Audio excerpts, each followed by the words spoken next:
सबको स्वागत है एएमए में। बुजुर्ग लोगों को प्रणाम और best wishes to the friends, all young friends. Today we are very lucky to have Swami Nikhileswarananda, who is in all respect very, I would say, right person to speak about Swami Vivekananda's life. He is a monk of Ramakrishna order, and by that valued disciple of Swami Vivekananda. I don't know how much Swami Nikhileswarananda has been a regular speaker in AMA, and I think many of you know him. But he has, for me, more than a Swamiji. I knew him in his Purvashram as my colleague in National Productivity Council. He is a chemical engineer and also industrial engineer. He has specialized in industrial engineering, postgraduate in industrial engineering. In the Ramakrishna mission, I met him he has done very, I would say, unusual work of restoring the places where Swami Vivekananda visited, like in Porbandar. What is that place, Swami? Bhojeshwar Bungalow, that was restored with government of Gujarat help. And then he did a similar feat in Baroda. That is another place that is called again. What are that? That are the bungalows which he has. So that is the linkage with Swami Vivekananda. And more than that, when he has in the Ramakrishna mission, he has almost thousands of school students were exposed to non-formal education. There was a massive work in Porbandar, and also the water conservation, in Saurashtra region. And I know there are innumerable projects I have lost count of, in which he has been very successful. And his special target group is youth. And for youth, he has done so many programs, like today morning also. Time management means actually life management. And he has written books. He is a very great communicator, oral, written. And he has been all over the world in so many countries and talked on. He has given speeches which are been very well received, and so we are very lucky to have Swami Nikhileswarananda. I request, I'll formally welcome him on your behalf.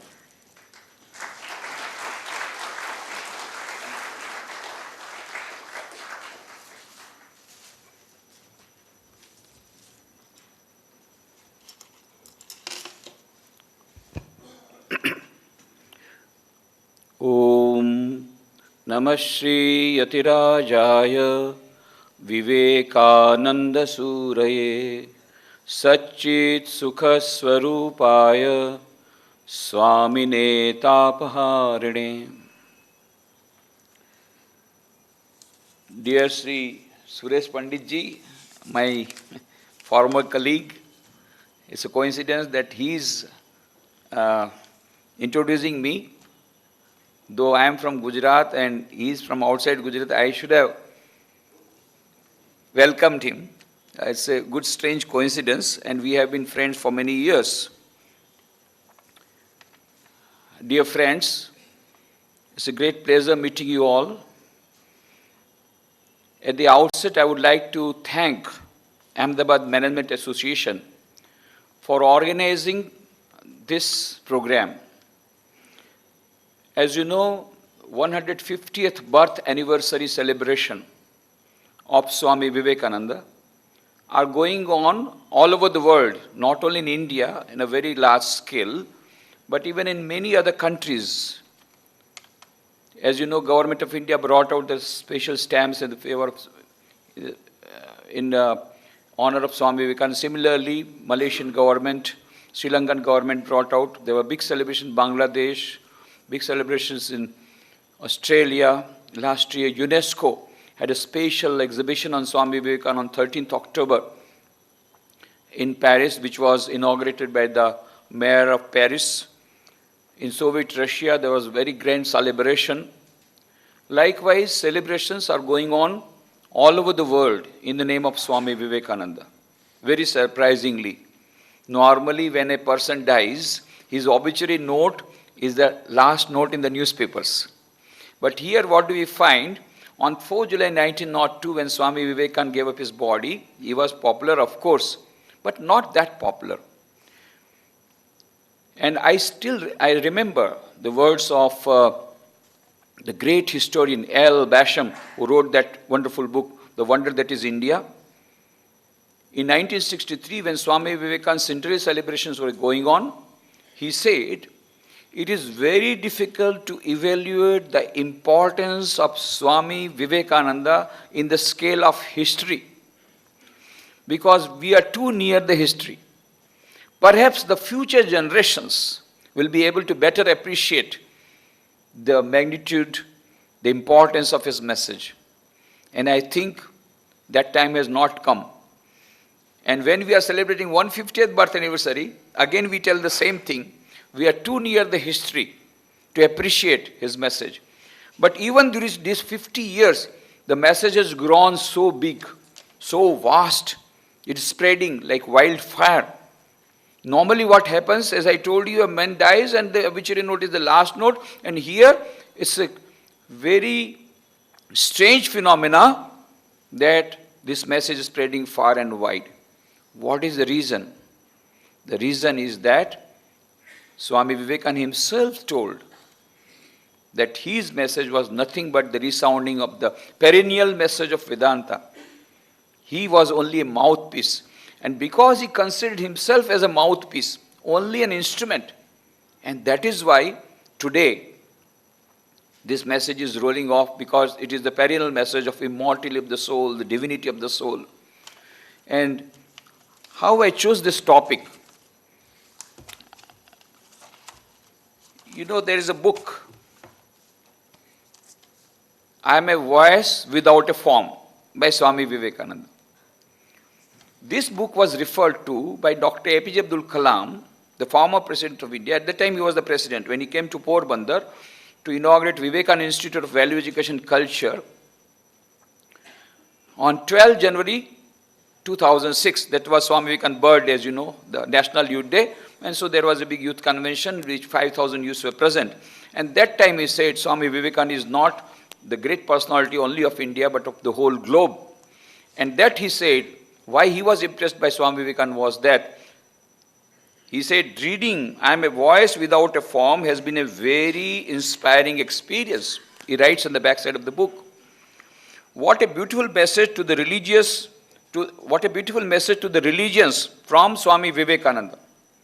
Quote, my name should not be made prominent. It is my ideas that I want to be realized. Let us do that, and Almighty will bless our societies. That is what Dr. Kalam writes. And these are the words of Swami Vivekananda himself. Swami Vivekananda writes in a letter, I want no name. I want to be a voice without a form. Through the Lord's will, the desire for name and fame has not yet crept into my heart, and I dare say never will. I am an instrument, and he is the operator. Through this instrument, he is rousing the religious instincts in thousands of hearts in this far-off country in USA. Thousands of men and women have here love and revere me.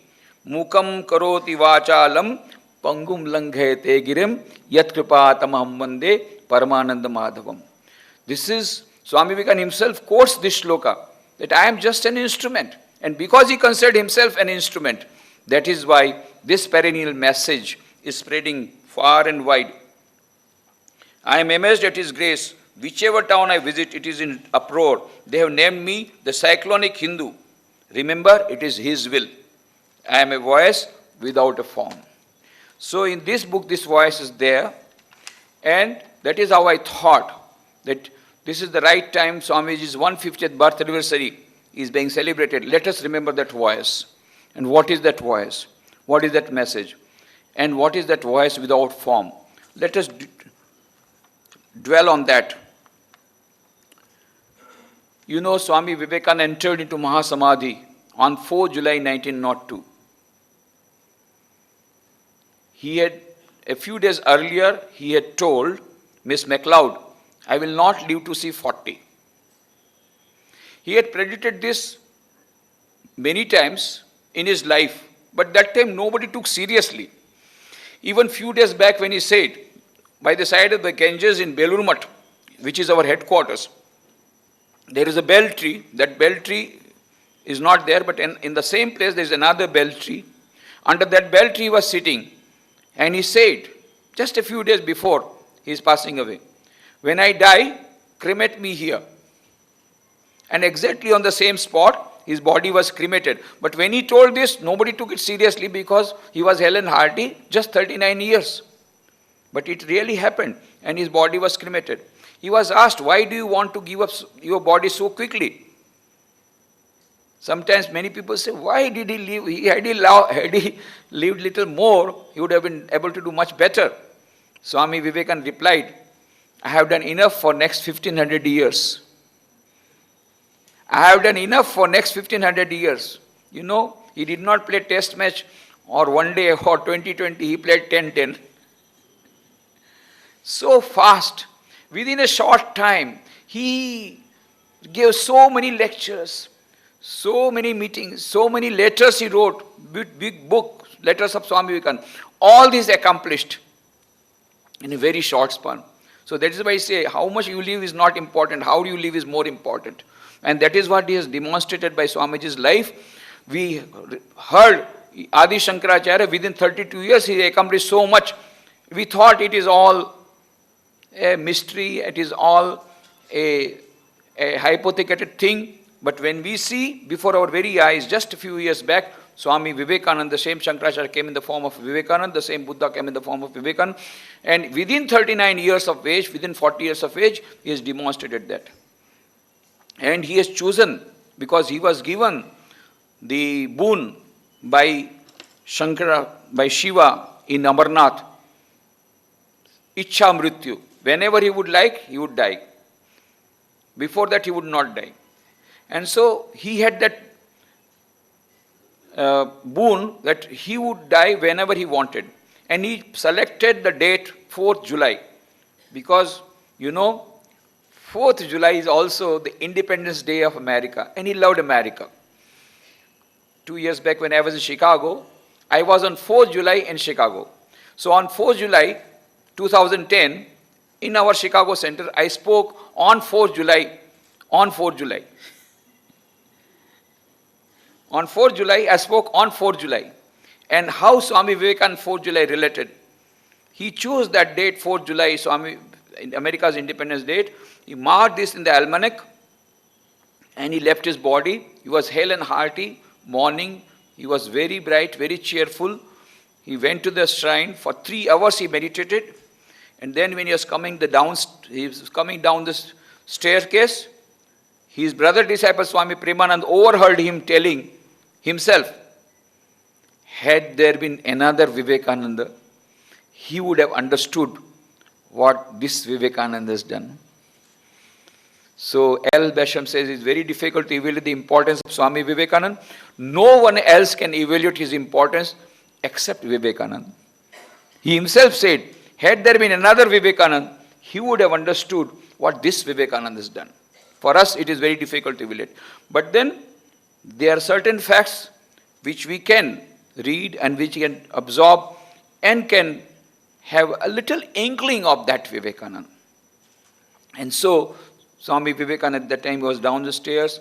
In the noon, in the evening, he went for a walk with Swami Premanand. He talked about the Vedic Vidyalaya that should be established. So many things. He talked about Sanskrit. He taught the brahmacharis Sanskrit grammar and all that. In the noon, evening, he had a walk. And then after the Vesper, he had a cup of tea at 7 p.m. And then after the Vesper service was started, he sat in meditation in the room. His last words were to the brahmachari was looking after him, meditate till I call on you. And then after 1 hour of meditation, he was doing japam with his rosary and meditating. After 1 hour, that brahmachari was called. He told him to serve him, and then he slept, and that was eternal sleep. His soul took a flight to the infinite. At 9:10 p.m., 4th July, the body was left behind. But let us remember his immortal words. Much before this 4th July 1902, when he was in UK, he told Eric Hammond, it may be that I shall find it good to get outside of this body, to cast it off like a disused garment, but I shall not cease to work. I shall inspire men everywhere until the world shall know that it is one with God. He is still working. So many ways he has told, in so many letters, in so many ways he is told that he is not going to die. He told, work, work, work unto death. I am with you. And when I am gone, my spirit will work with you. But go on working for the good of the world, for the good of the nation, for the good of the poor, for serving the poor. He went on like this. There are so many letters, so many inspiration. One of the most inspiring letters which gives us an inkling into the mind of Swami Vivekananda. What was his mission? What was his idea? What was his ideal? All these things we get from a beautiful letter that Swami Vivekananda wrote from Almora on 9th July 1897, where he writes, among many other things, there is one paragraph only that I will reproduce before you. Miss Mary Hale, he wrote this letter to Miss Mary Hale of America. There were 4 sisters, who were connected with Swami Vivekananda. The Hale family was the first family with whom Swami Vivekananda came in contact in Chicago. So he wrote to Miss Mary Hale, my dear Mary, I had to talk a lot about myself because I owed that to you. Now I feel my task is done. At the most, 3 years of life is left behind. 3 or 4 years of life is left behind. He writes in 1897, and exactly after 5 years, he is gone. At the most, 3 or 4 years of life is left behind. He says in 1897, at the most 3 or 4 years of life is